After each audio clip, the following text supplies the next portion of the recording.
On this episode of the Scott Stedman podcast, I'm going to be talking about something I really don't like to talk about, which is politics.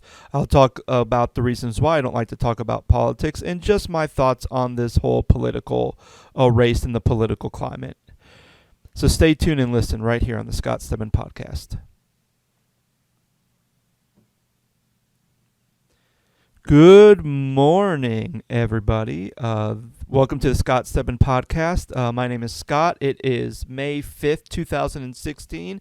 It is about 11 a.m. here in Stanton, Virginia. It's a cold, rainy morning, and we've just been getting a lot of rain the last couple of weeks, which is great. However, the downside about that is if you remember in the news, Stanton, which is in the Shenandoah Valley, is very close to where the wildfire was happening over in the Elkton area. And it didn't rain all that time that fire was blazing, and then they finally put out the fire, and now the rain began to pour. So that was, kind of delayed timing. It would have been nice if we had all this rain right when that fire was happening, so we didn't have a lot of damage, not only to our forest, but even damage to people's homes and even the people's lives as well. So today we're going to be I want to share some thoughts on politics. Now, if you have been following my podcast for a long, long time, one of the things I rarely talk about is politics, mainly because I don't like talking about it.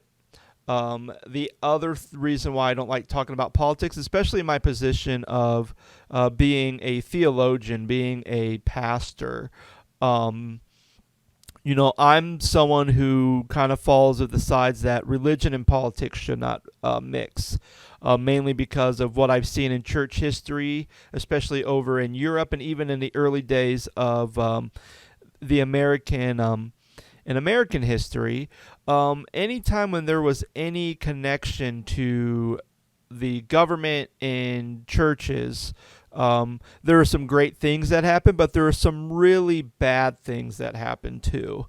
So that's why I'm not one who's big onto candidates not only talking about their faith, just because you can see them talk about their faith, but then when you see it in action, it's not really a clear, accurate picture of what a Christian lifestyle should be. So that's why I really don't try to get into politics and everything else, because I feel like it brings out the worst in people. So with that being said, I wanted to talk a little bit about the political climate.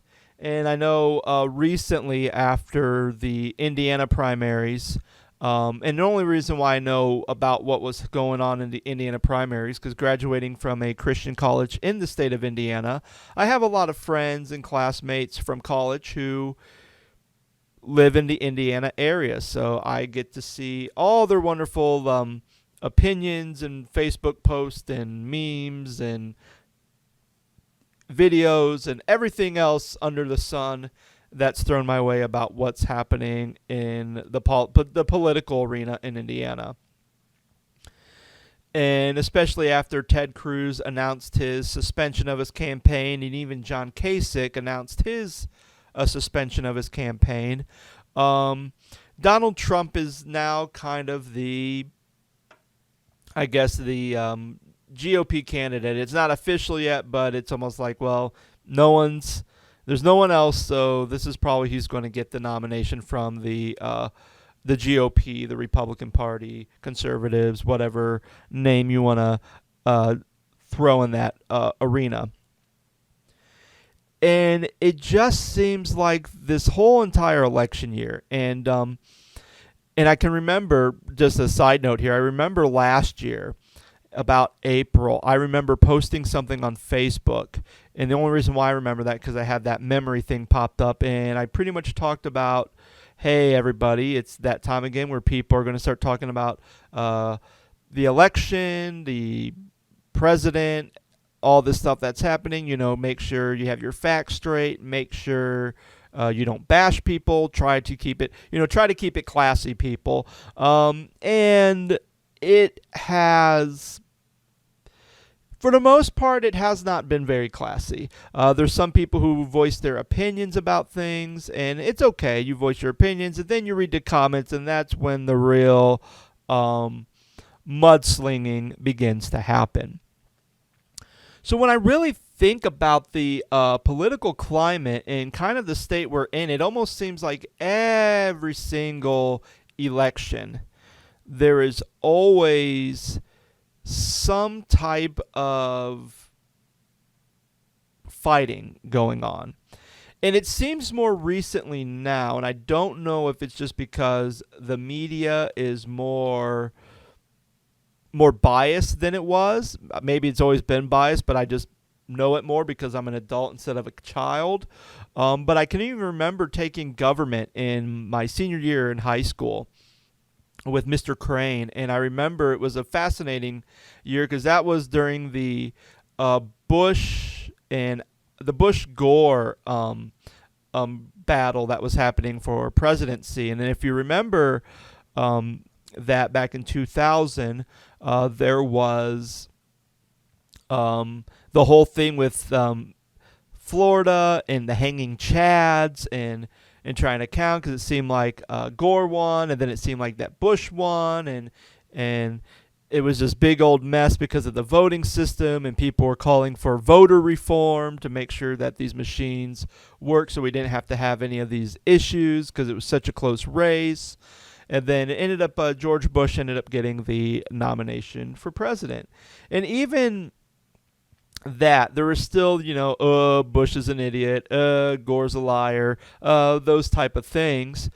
But it didn't seem like but it just seemed like it was just kind of the political lifestyle. You're always going to have people who have their candidate and they're going to not like the other candidate for whatever reasons. And especially if you were in high school and you can vote, mainly it's just because, well, my dad votes Republican, so I vote Republican. Or I'm voting for Al Gore because he's a good-looking guy. Doesn't really, and so there's a few of us who really looked at what they believed, what their issues were, and went on from there.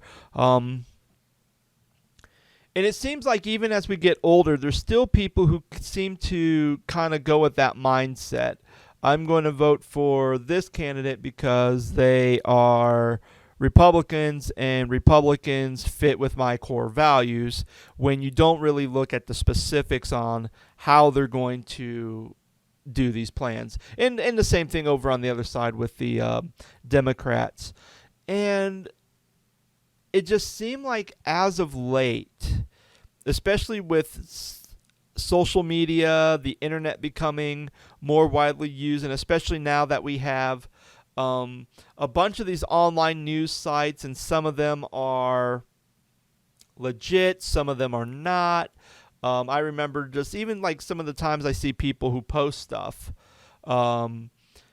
A lot of the stuff I read is not very good journalistic integrity, because a lot of it is opinions, and a lot of it's blog posts from other people who are well known who like to voice their opinion. Some of them are people who are on podcasts, like myself, who voice their opinion, and apparently people share that and say, yes, this guy knows how I feel about our country and this, and then people listen to it and it gets more views and more followers and more listeners, and it's just kind of been this big cycle. And it's just been this big bashing, and especially this political year, it has just been a whirlwind of crazy stuff that's been happening, not only on the Republican side, but even on the Democrat side too. And it's just very interesting. And even I've been kind of even looking at some of the little parties like the Constitution Party and the Green Party, and just looking at all these other people and looking at their stuff. And I'm just thinking, like, there's a lot of great candidates on these like minor, and I don't want to say minor parties but I mean, they don't have the big, but they're not they're not basically filling up the media. So there's a lot of great candidates there, but no one pays attention to them because they're not getting enough airtime or screen time for them to be able to talk about what they're doing. It's usually just between the Republicans and the Democrats, and those are kind of like the big battle. And especially once we get towards November, we're really going to just see two candidates. We're probably going to see one from the Democrats, Republicans, and they're going to debate. And you're really not going to see these other candidates who are going to kind of be on the forefront to kind of have them talk about their political views and their opinions. And frankly, I don't think anyone cares because everyone's just kind of hooked on, I register as this with this political party, so I'm going to vote for this political party. So these minor ones don't really have much of a say. And I think it's important for us to really look at all candidates, regardless of what party they're affiliated with, just because there's some great ideas and some great integrity, not only with their position on certain views, but even just their character, which I see that there's a lot of great leadership and character from a lot of these underdogs than from the big dogs that we're seeing on like CNN and MSNBC and all the other news outlets.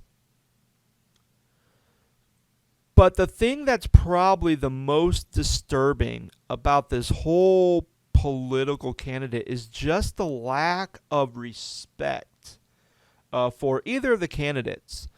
And here's a story. There's my youth pastor. Their family lives out in Indiana, and his wife's grandmother. We call her Grandma. They called her Grandma Kennedy, so I'm just going to call her Grandma Kennedy. She's passed away now, but she was talking about when she was voting and just the political climate. And she talked a little bit about how during the election with JFK, and she was not a big JFK supporter at all. And eventually she said, there is always the mudslinging. There's people who voice their opinions, how they don't like the presidential candidate. And then she said, but once the president becomes president, whoever the candidate, when they become president, then there's this thing like, okay, well, then they have my respect because they're the president, even though they're not the person I voted for, even though I do not like their stance on certain issues. At the end of the day, when they're voted in president, he is the leader of our country, and there is some respect to that position and to that leader. And I feel like that idea, that concept has gone out the window. And I've kind of been teetering on the fact, well, why is that? How come is it, like even we were having a conversation at church during our, we had a men's Bible study, Sunday school lesson in the fall, and I kind of, in politics got brought up, and someone said, well, I respect the position of the presidency, but I do not respect president, or I don't respect the man who is president, which is President Obama. And it's that same thing where there's a respect for the office, but there's no respect for the person who's in there. And it seems like, even doesn't matter who is in the office or what party they're affiliated with, people are still going to continue to bash that person and show a lack of respect to that person. And and it was interesting because one of my buddies posted this video, and it looks like it's from Andy Stanley. And he started talking about the older generation and how what they do, especially when it comes to politics, and how their response to politics is very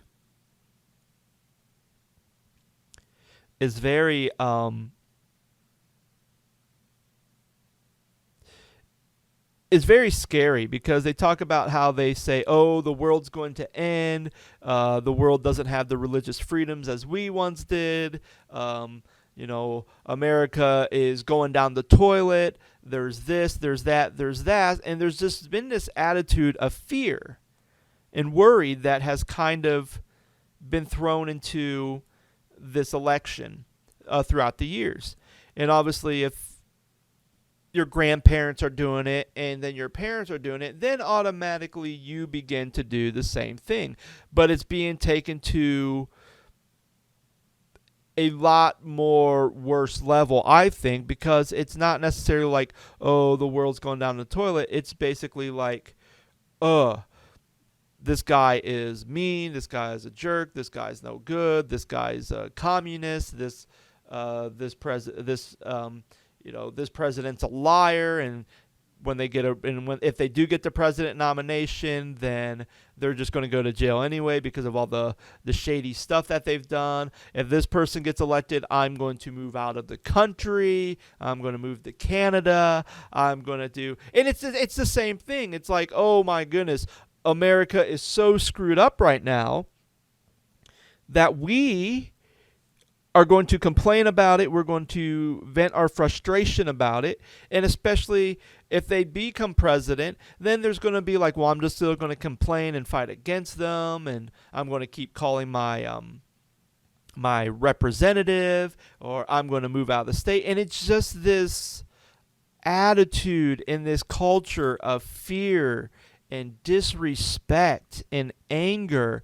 And especially, it's almost like it doesn't matter what the issues are. It doesn't matter the debates. It doesn't matter just the idea of who's going to be the right person for this country, and especially not who's going to be the right person in this country to fulfill my needs, but who's going to be the person who's going to start a road, who's going to try to build a road that my children and my grandchildren and the future, and then the future generations of America can travel down and not travel with being afraid of what's going to happen. Because, in reality, just like in our own personal lives, we have some good times in our lives and we have some bad times. And especially for our country, there's good times in the country and then there's bad times in the country too. And you just can't go on with having this fear, this attitude. And I think that's kind of why our political climate is the way it is, because it's just become a culture of fear and disrespect that we're actually seeing it in our candidates now. Even if you think about Bush and Gore, and even just McCain and Obama, sure, you look at the debates and they would talk about stuff, but they would hit the issues, and then occasionally, one of them might get a little zinger in there, like, woohoo, a zinger to McCain, a zinger to Obama, and all those things. And, but at least everything was always done in a very tasteful and respectful way. And now you have kind of this new political climate where people can just say random stuff without any fact base. People are okay with insulting each other and even getting down to the level of middle schoolers with their insults. And it's just, it's just ridiculous. And I think the only people we can point the finger at to blame is ourselves, our parents, our grandparents, and their grandparents, and basically just kind of this culture of worry and fear that has led us down to this point in our lives today in our American culture. And I want to actually share something because I think this is very important when it comes to politics, and especially why we shouldn't adopt this attitude of fear and anger and disrespect. And it's actually in John 16:33. And it says, I have told you these things so that in me you may have peace. In this world you will have trouble, but take heart, I have overcome the world. And especially when we look at this verse, there is some peace. There's hope in this world, especially knowing that there is a God, that Jesus Christ has overcome this world so that we can have peace, that we don't have to worry about what the future, because everything is in God's hands. Now, it may not look like that, because we can look at our world and go, well, if everything's in God's hands, I really don't want to be part of this whole Jesus God thing, because things are in bad shape. And I understand those complaints. But there's actually a great book by Larry Osborne called Thriving in Babylon. And he takes a look at the book of Daniel. And in the book of Daniel, one of the things he's talked about in this book of Daniel is that Babylon was like the worst community you could think of. It's so bad that it would actually put our culture to shame here in America, just by their practices and who the people are and what they did. And just even the political climate of Babylon was just far worse. And I know people are like, oh man, Donald Trump could be president, that's going to be the lowest of low. Compared to Babylon, it's not that bad, but it's still pretty bad. But I'm not going to get into that. But he talks about the book of Daniel, and one of the interesting things in the opening passages in Daniel 1, Daniel chapter 1, verse 2, there's a line in there that says, and the Lord delivered the Israelites to King Nebuchadnezzar of Babylon. So you see, the Lord is delivering his chosen people, the people that he loved, the people that he chose, to go into a community, to be integrated and exiled into a community that was counterculture to their ideals, to their beliefs, and everything. And yet, in the midst of Babylon, even when it looked like that God had abandoned them, God had just kind of disappeared, God's not even there with the Israelites, the prophet Daniel and some others were able to thrive in Babylon in the midst of their circumstances, and were able to make an impact in there, in that culture. And I think in America today, we're kind of at this neo-Babylon era where things are looking glim. And I think for those of us who call ourselves Christians, who are followers of Jesus, instead of trying to thrive and continue to seek God in all things, even though the world seems like it's falling apart, or your country is falling apart, we continue to go, well, it's not as good as what it was. I'm going to complain. I'm going to argue. I'm going to fight against the system. I'm just going to badmouth. And if there's somebody who goes to my church, or a friend of mine who doesn't see things or wants to vote for my candidate, then I'm going to unfriend them on Facebook. I'm going to say, oh, you're an awful person. Why would you vote for this communist scum? Why would you vote for this liar? Why would you vote for this egotistical maniac? Why would you vote for this dummy? We've fallen into that kind of a trap, when we should continue to look upwards and say, whatever happens, God's got this. I may not understand it. I may look around and go, what's going on here, God? But at the same time, you can take the words of Jesus and say, you know what? There's going to be a lot of trouble in this world, but take heart. Do not fear. Do not worry. I have overcome the world. So as this, depending on how more this political season turns out to be, just remember that there is a God who's in control, and He is going to take control over everything. And even though it may look glim and it may look dark, just continue to keep your eyes upwards towards Him. And He's going to lead you through the storm, and eventually at the end of the year, there's going to be a point, whether it's in our generation or even in our children's generation, that there is going to be a renewal. There's going to be a revival, and they can look back and say, wow, my parents and my grandparents continued to seek God in the midst of darkness, and now we are at this great place and now in our country because of the example that these people have set, not to adopt a culture of fear and disrespect and worry, but to continue to seek God in all things, even when everything is falling apart around them. So I leave you with that hope. I leave you with that encouragement. And hopefully you have enjoyed this podcast. If you did, feel free to comment. I would like to know your thoughts about this podcast. Feel free